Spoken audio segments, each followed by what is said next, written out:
Boom shakalaka! Hey, thanks for stopping by. If you've been following my channel for a while, you probably already know that I enjoy collecting soccer kits. As if the walls, well, they weren't a dead giveaway, right? But you may not know that I also enjoy video games. In fact, holding this Dreamcast actually brings back a lot of good memories.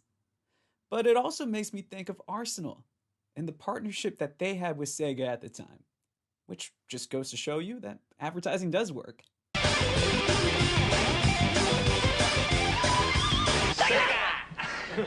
So it also had me wondering, how many other times in the history of the beautiful game has there been a partnership like the one between Sega and Arsenal?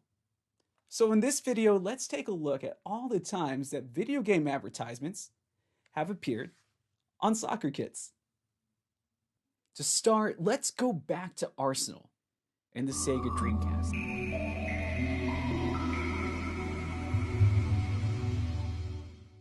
Not only are these some great looking kits, but they were worn during some of their glory years, winning trophies and fielding great players like Thierry Henry and Dennis Bergkamp. Before the supporters of Sampdoria, Deportivo La Coruña, and AS Saint-Etienne, these are the kits that they were probably thinking of when they saw my Dreamcast. And it goes even deeper for the Blu Schiacchiati, as they wore an advert for Dream Arena, a free European online gaming service that was included with the Dreamcast. Think of it as the European version of what was SegaNet in the United States. SegaNet is the ultimate gaming ISP. And while I couldn't find any in-game photos of the kit, it has been well documented that it did exist by Sampdoria supporters. A keen eye will also note that both the Gunners and Lever wore the Sega logo on their kits. But only former J1 League side JEF United Ichihara Chiba had Sonic the Hedgehog emblazoned on their dazzling kits. And I really wish I could own an original one. While Sega and their various advertisements were the inspiration for this video, we have to warp back to my favorite decade, the 1980s, to see when video game advertisements on soccer kits became a thing. Admittedly, I probably know more about the Commodores than I do about the Commodore 64. But I'm sure my European viewers have some fond memories of epilepsy-inducing load screens, which I'll give you a screenshot here so it doesn't bother you, long wait times, and probably playing something like Sid Meier's Pirates or Zack McCracken and the Alien Mindbenders. Longtime supporters of Chelsea, Bayern München, Paris Saint-Germain, and AG Oxford will be familiar with the Commodore name adorning the front of their respective kits.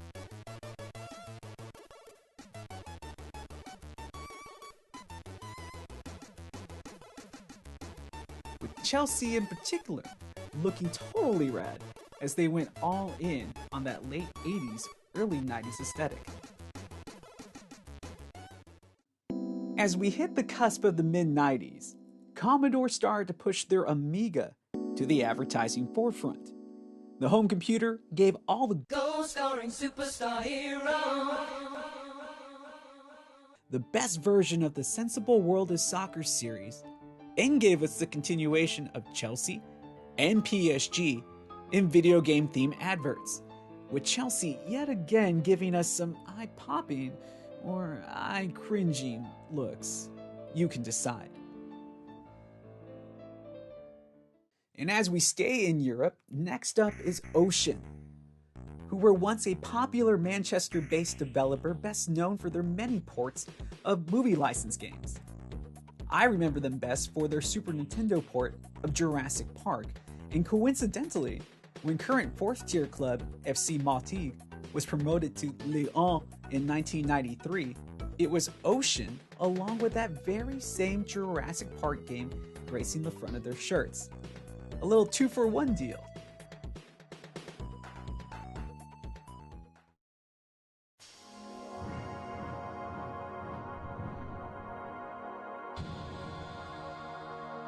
Eidos was a publisher based out of Wimbledon, who are probably not known for putting out the PC version of Final Fantasy VII. But they are easily remembered for their part in bestowing upon the world Lara Croft in the Tomb Raider series. This is by far the most interesting challenge I've had, and I hope you enjoy it as much as I do.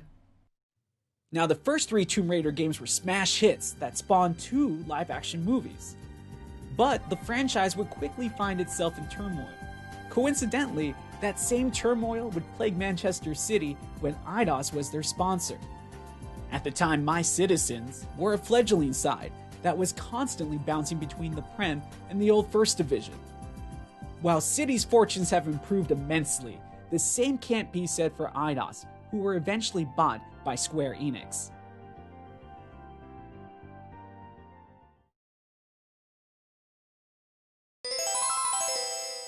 Oh, I love that sound! When I was growing up, Konami was the king of the arcade beat-em-ups. They had numerous quarter-munching titles to prove it too. The Teenage Mutant Ninja Turtle games, Sunset Riders, The Simpsons, just to name a classic few. But now they're just a hollow shell of their former greatness. And the same can be said about current J2 League outfit, Tokyo Verdy, who have been languishing in the second tier since 2008. But at one time, Konami used to make actual games. Blades of Steel. And Verdy was in the top tier, wearing the Konami name.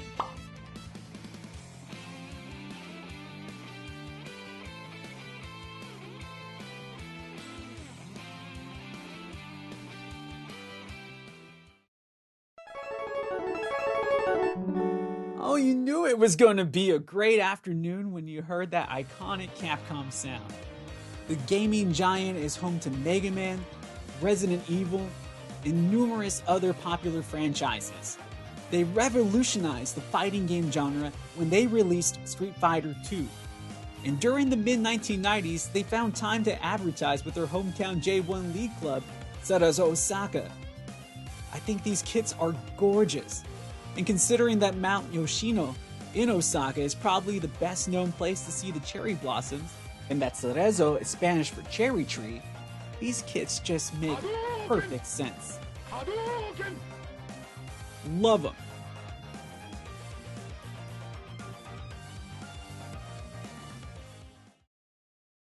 Next, we take a look at Acclaim. And if you ever played a home port of, or my favorite, NBA Jam, Boom shakalaka! It was Acclaim that helped make that possible. But why did an American publisher sponsor a Leyton Orient squad that was relegated to the third tier of English football? Honestly, I really don't know. But I do like the pixel design on their kits.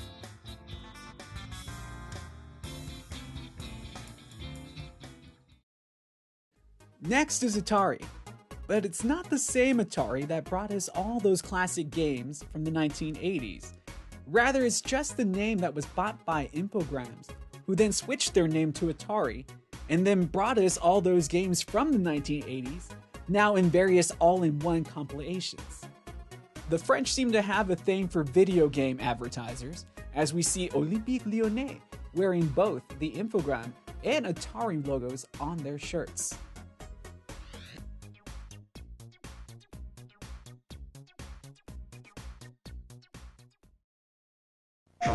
Alright, let's talk about Sony. Most of you have probably been waiting for me to show you this classic Juve kit. But that sponsorship was more about Sony audio products, like the mini disc.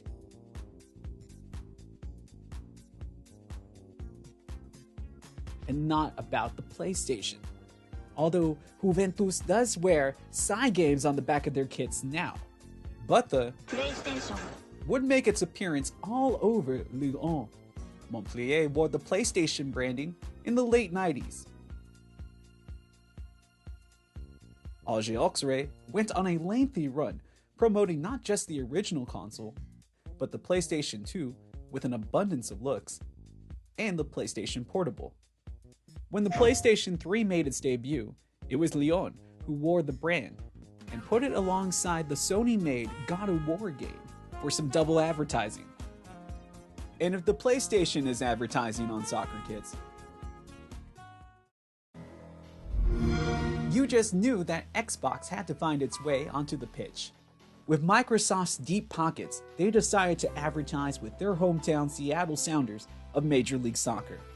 During their extended partnership, Seattle advertised the Xbox 360, Xbox Live, Xbox Game Pass, and Xbox One, along with games Forza 7, Gears of War 4, and Halo 5.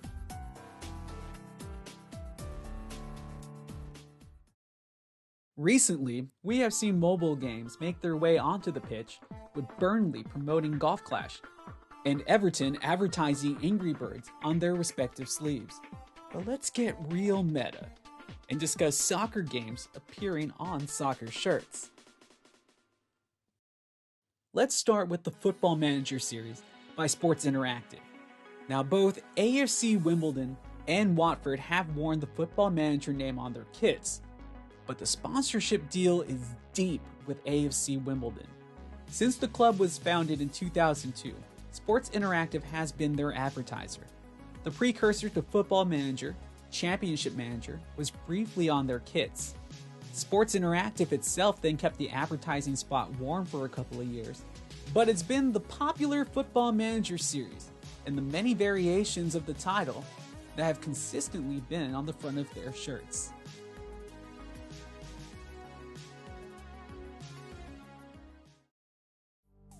Swindon Town and the FIFA series from EA Sports had an extended run, including various iterations of the yearly franchise. Swindon Town started off with FIFA 10 and then wore the subsequent sequels, FIFA 11, FIFA 12, FIFA 13, and ending their deal with FIFA 14. As for publisher EA Sports, they had their logo on the referee sleeves in the Prem not too long ago, while in Liga MX, Puebla wore the EA logo on their sash during the 70th anniversary of the team.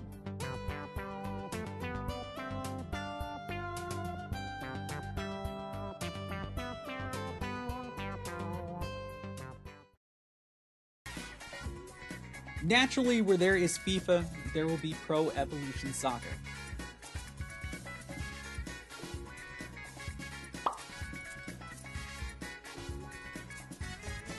Konami put their PES series on display with the likes of Fulham, Lazio, Lanús in the 2017 Copa Libertadores final, along with Corinthians and Sao Paulo, who just wore the brand last year.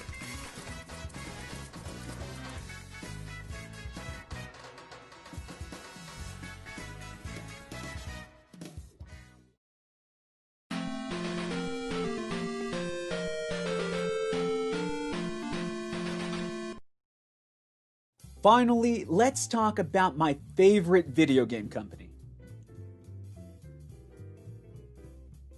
From the first time I picked up a Nintendo controller, I was hooked.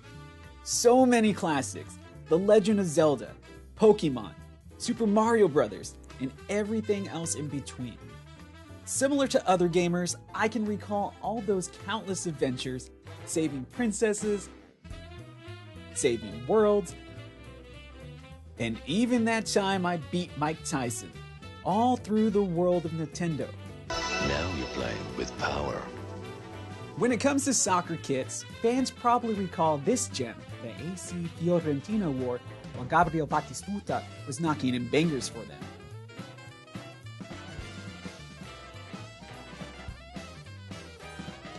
They even had special Fiorentina branded Game Boys.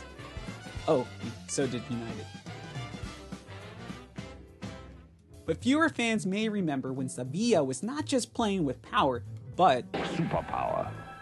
for one season, they had the SNES, or the SNES for my British mates out there, as their advertiser, and one Diego Armando Maradona to go along with it. But did you know that Nintendo is still in the soccer advertising game? Here we have Nintendo's hometown club, Kyoto Sanga. And if you look at the kanji right across the shoulders, you will see Nintendo's name is still on their kits today.